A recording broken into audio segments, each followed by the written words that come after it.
Today, I'm going to share with you one tactic that is used by both abusive men and by just about every single woman out there in a relationship. Yup, this is going to be controversial. I'm Paul, behavioral expert, and today I'm going to break down the acronym DARVO, which stands for Deny, Attack, and Reverse Victim and Offender. It's like a playbook for dodging accountability. Picture this. All right. You call your girlfriend out for hurting you. Maybe she yelled at you or something and broke a promise. And instead of owning it, she denies it ever happened and then attacks you for bringing it up and then flips the whole thing. So suddenly she's the victim and you're the bad guy. It's gaslighting on level expert. And most guys don't even know when it's happening to them. They just find themselves apologizing to a woman who's upset and forgetting at that point how the whole thing started to begin with. Now, this is the first time I'm using the acronym, but I've been talking about this tactic for years in my coaching groups, and I've used it in other videos called reactive abuse, which is basically the same thing.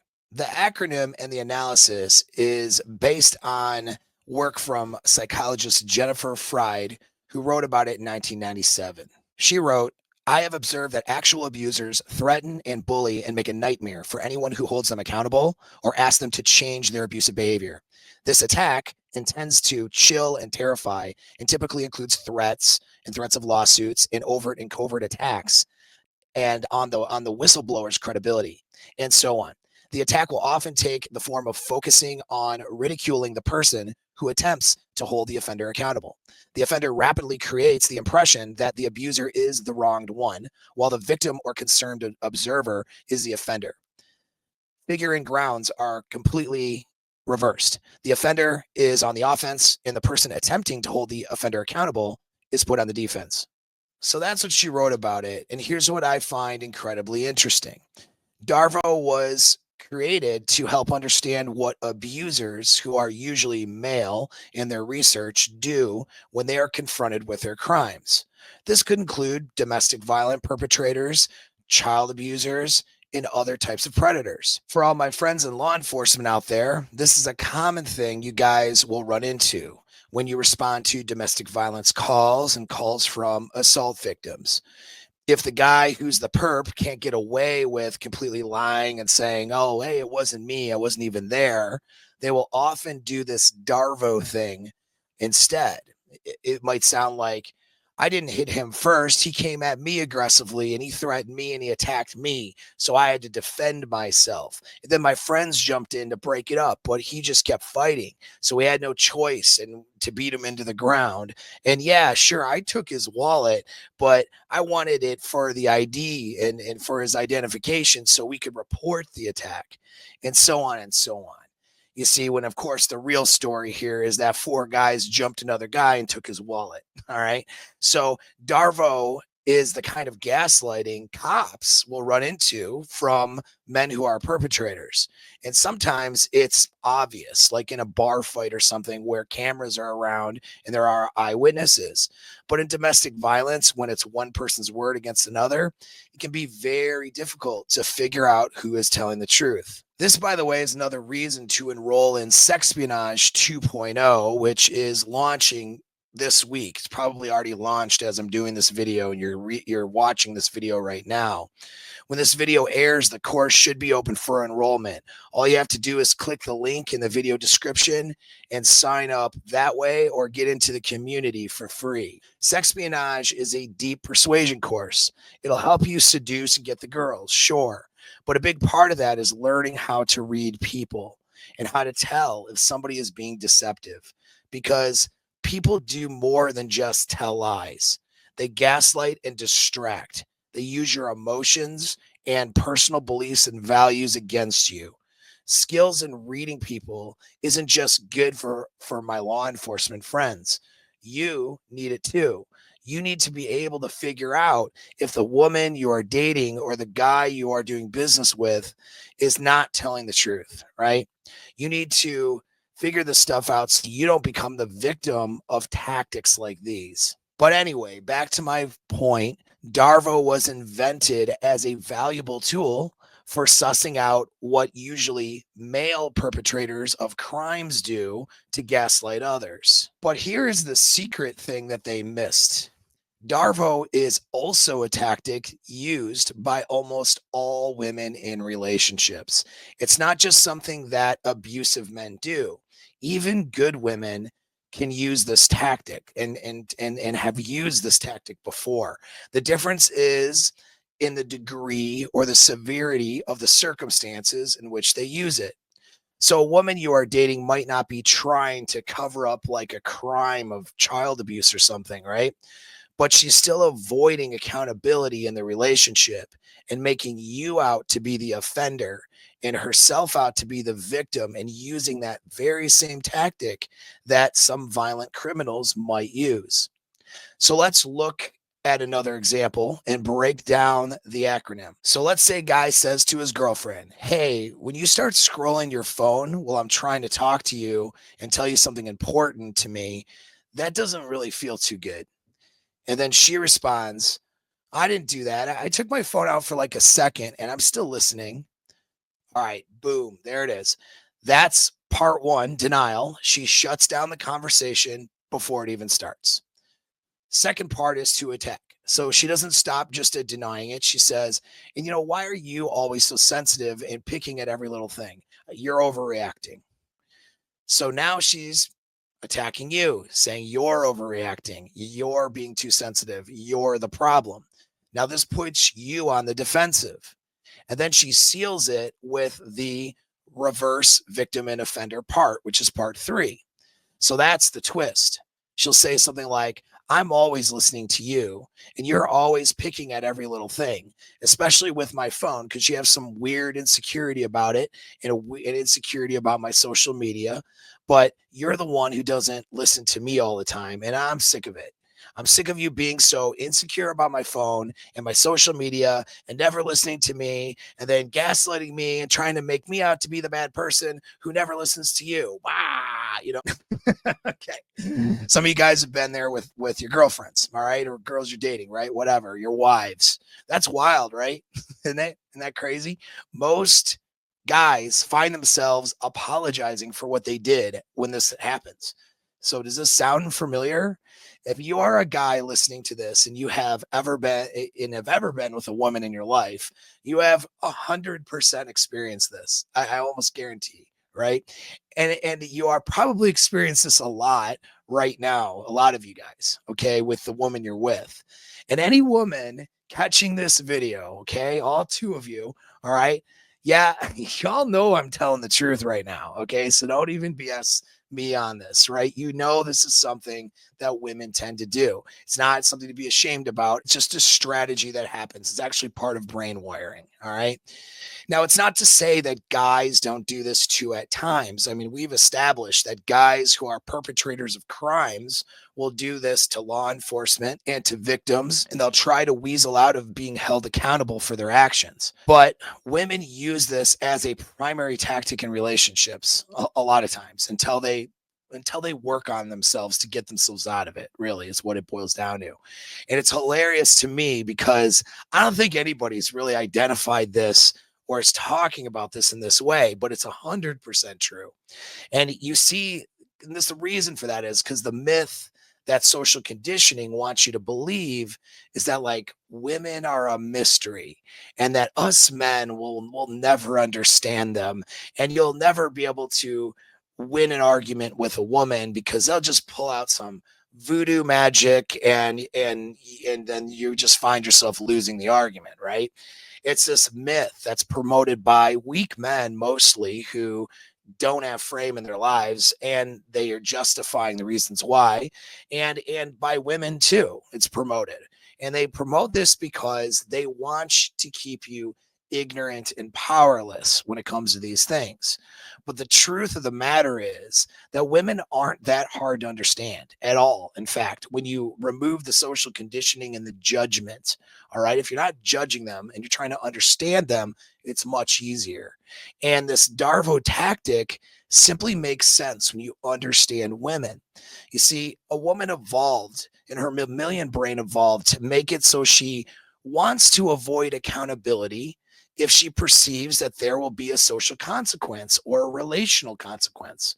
Women are usually the physically weaker and less dominant force in the relationship. I mean, historically, right?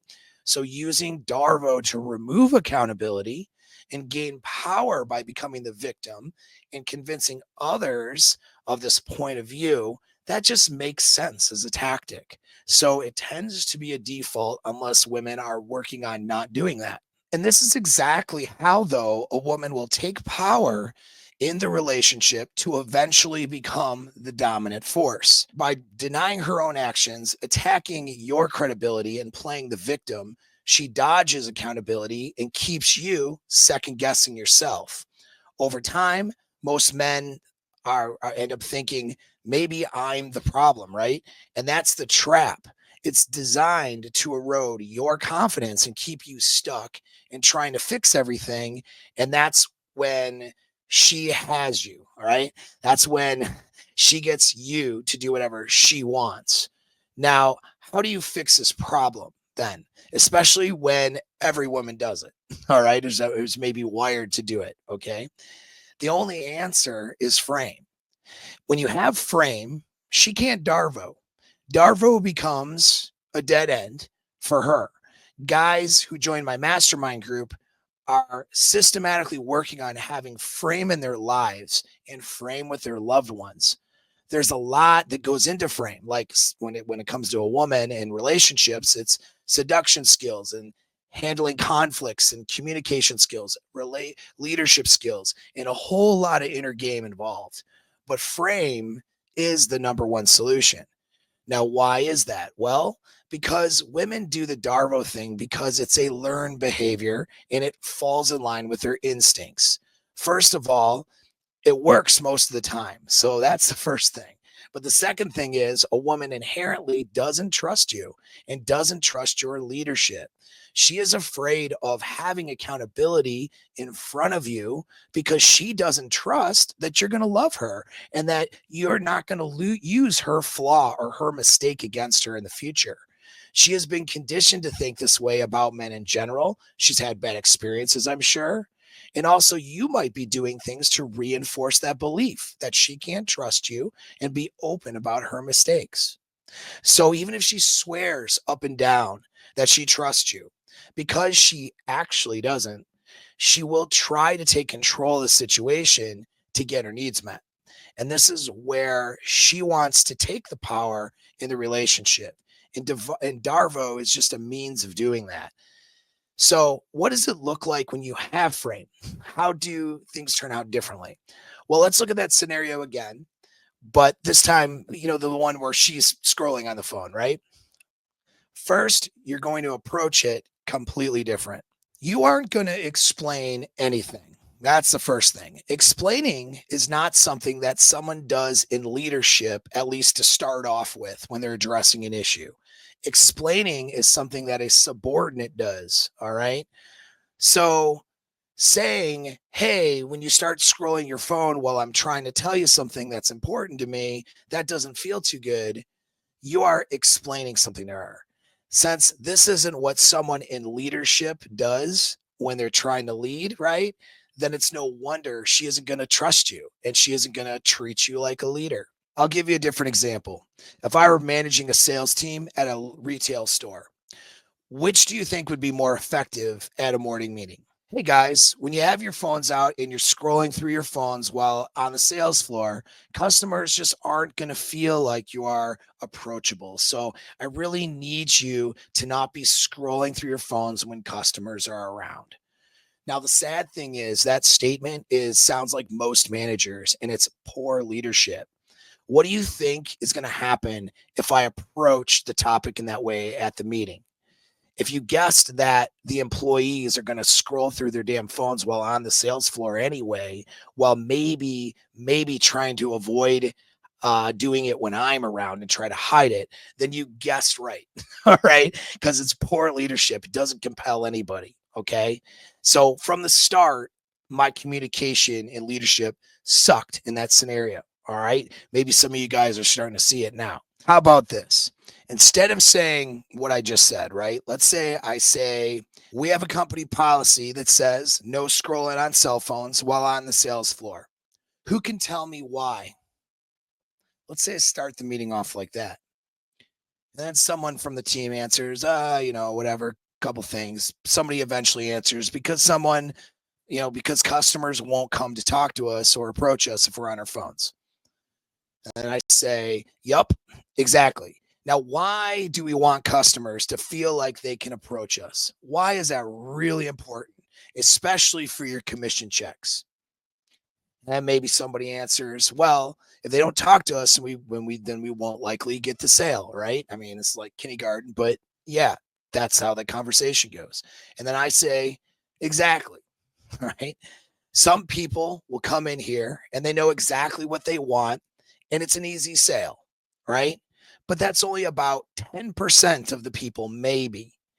How do you think the rest of the 90% who spend money in here ends up doing so and getting what they want?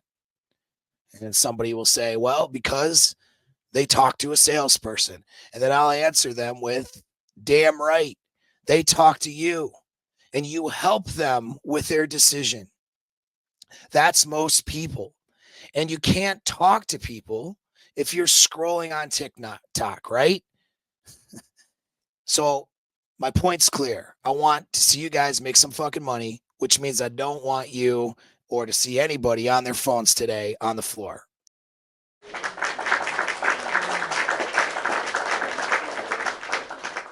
That's it. Okay. Isn't that a lot better? What do you think the probability of people screwing around on their phones instead of making sales is going to be? How do you think I change that probability with leadership communication? You see what I mean? I mean, I promise you, you're gonna get better results with the second thing I did there.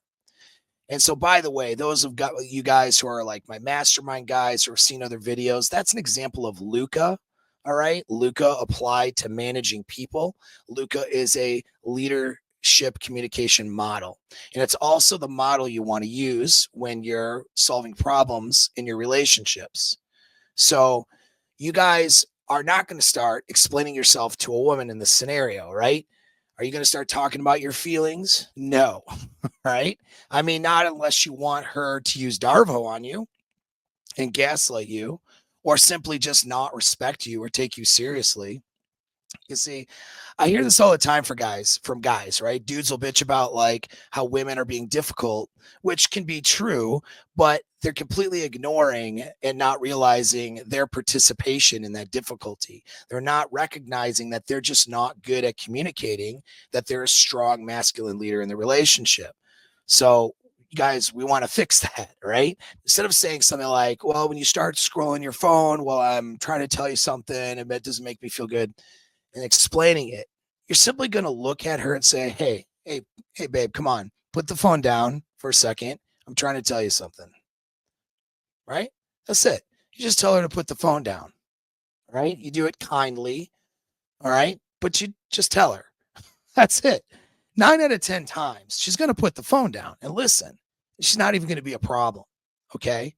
Because when you have frame and you have leadership, and communicate that in a kind but dominant way right from the beginning, her mammalian brain will tend to respond as if you're the leader who she needs to follow, and she will comply. Now, if you haven't been doing that your entire relationship, you might get some pushback, right?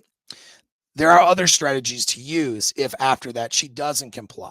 And if you get into my school community for free, we can discuss those there. You got to share your situation, and we'll be happy to talk about it. If you roll into Sexpionage 2.0 or the mastermind, be a part of that group, we'll cover effortless persuasion techniques that will get you the responses that you want. Most unhealthy communication can be solved right from the start by you having the right frame. So, what's your take? How would you handle it? Drop a comment, hit the like button, subscribe, all that stuff, but drop a comment and let me know.